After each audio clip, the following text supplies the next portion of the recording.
हजुरहरू कोही कसैको लागि म एकदमै खास छु भने गलत भावमा हुन सक्छ भने होसमा हुन सक्छ भने आफैले आफै यसरी एक थप्पड गालामा लगाइदिनुहोस् अनि होसमा आइदिनुहोस्।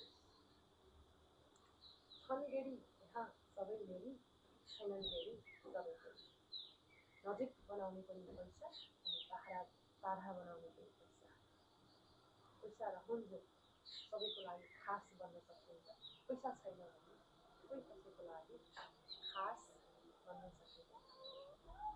त्यो हाम्रो गलत भ्रम र हामी एउटा बेहोसमा हुने एक झापड आफैले आफैलाई यसरी एक थपड लगाएर होसमा आइदिनुहोस्। यस्ता गलत भ्रमहरू आजै त्याग्नुहोस्। मैले बोल्दै गर्दा मेरा शब्दहरू के लाग्छ